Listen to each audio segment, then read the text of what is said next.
Aí, povo de Deus, bora tomar um café?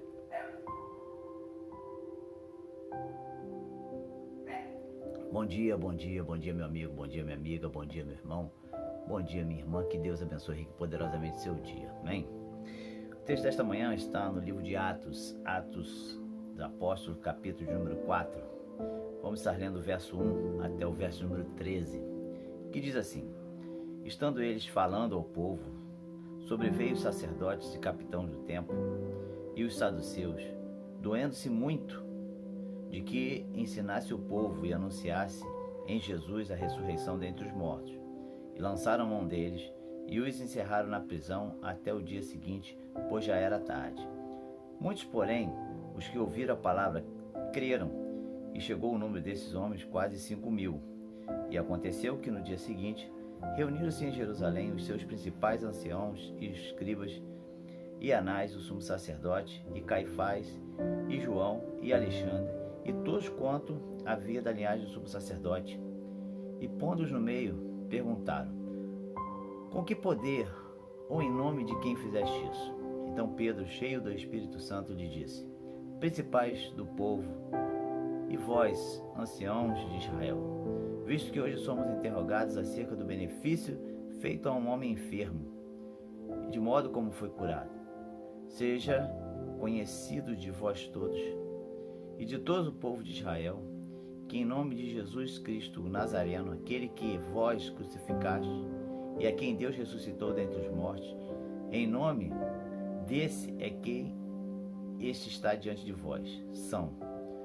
Ele é a pedra que foi rejeitada por vós, os edificadores, a qual foi posta por cabeça de esquina. E em nenhum outro há salvação, porque também debaixo do céu nenhum outro nome há dado entre os homens, pelo qual devamos ser salvos.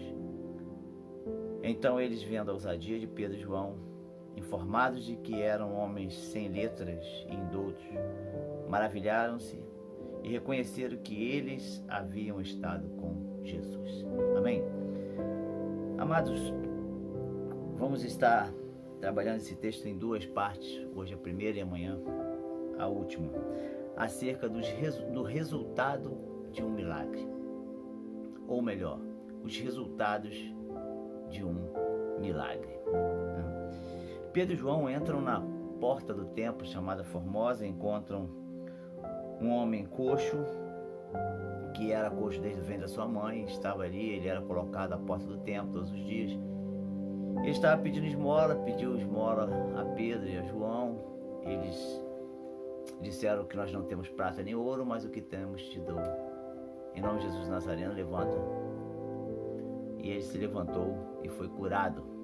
Depois esse homem entra no templo, adorando e glorificando o nome do Senhor. E isso incomodou muito os sacerdotes, os principais, a liderança do povo daquela época, incomodou muito, porque eles tentaram acabar com o ministério de Jesus, matando Jesus. Essa que era a ideia. Colocaram Jesus na cruz, Jesus foi morto, só que eles não puderam calar a boca de Jesus. Jesus então ressuscita, encontra com seus discípulos, dá as últimas ordens, vai para o seu trono, e os seus discípulos continuam o seu ministério, ou seja, a voz de Jesus não se calou. E com isso, a liderança da época ficou muito incomodada a respeito disso, porque estava uma propagação, né? Uma propagação da mensagem de Jesus. E aí, o que acontece?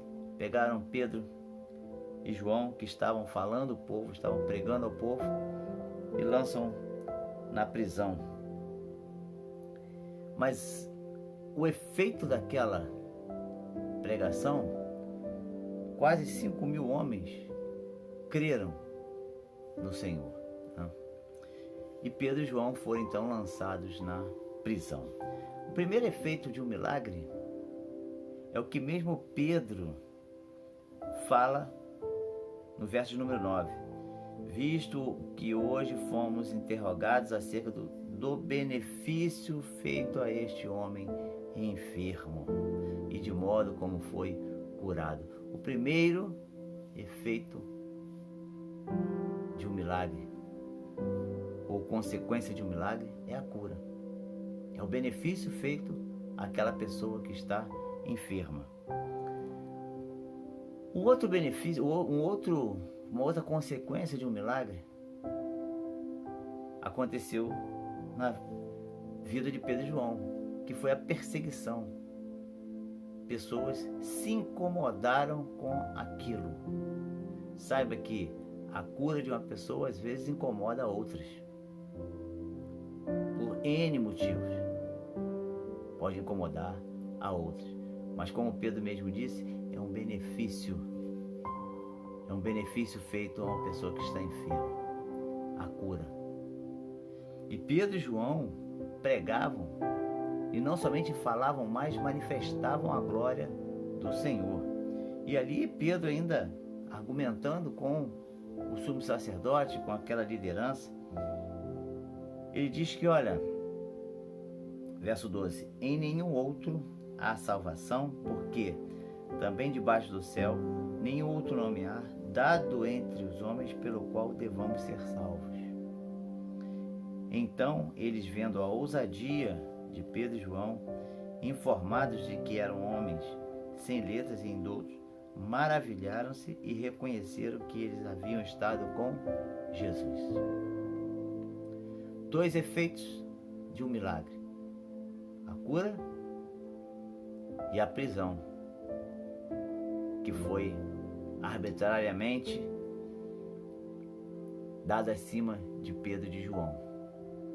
Porém, mesmo eles estando presos, eles continuaram falando do Senhor, continuaram falando da palavra do Senhor, e disse que nenhum outro há salvação. Nós sabemos que não há salvação além do Senhor Jesus. Isso deve ser anunciado. Doa a quem doer. Pedro e João somente experimentaram o que o próprio Jesus havia dito: olha, no mundo tereis aflições, mas tende bom ânimo, eu venci o mundo. Pedro e João estavam experimentando as aflições, tais quais também experimentamos na nossa vida diária. Quantas aflições nós passamos? Nós precisamos ter bom ânimo para vencer este mundo. E o interessante é que, no verso 13, que quando eles estavam falando, os anciões, a liderança ali, foi informada que eles eram homens sem letras. Eram homens que não haviam estudado, eram analfabetos, né? E eles se maravilharam e reconheceram que eles haviam estado com Jesus. Em tempos difíceis, em tempos fáceis, em momentos de perseguição, em momentos de luta, uma coisa nós temos que ter: a marca de Cristo em nós. E esta marca, ela deve ser visível. Aqueles homens reconheceram que Pedro e João haviam estado com Jesus. Por quê? Porque eles estavam impregnados do Senhor. Podemos dizer que eles cheiravam, né, eles exalavam o bom perfume de Cristo. Eles brilhavam. Eles falavam igual a Jesus. Eles realizavam as mesmas coisas que Jesus realizava. Por quê? Porque eles haviam estado com Jesus. E você? Esteve com Jesus hoje? Ou melhor, estamos começando o dia, né? Você esteve com Jesus ontem? Queira estar com Jesus hoje também. Todos os dias. Para que esse Jesus esteja impregnado em você, a ponto de que as pessoas vejam e percebam que você tem andado com com Jesus. Amém? Amanhã nós vamos continuar esse texto vendo o desfecho final deste momento tão tremendo, dessa passagem de Atos capítulo 4. Amém? Que Deus te abençoe e tenha um excelente dia na presença do Senhor. Eu sou o pastor Danilo. Deus abençoe a sua vida, Deus abençoe a sua família, Deus abençoe o seu lar, em nome de Jesus.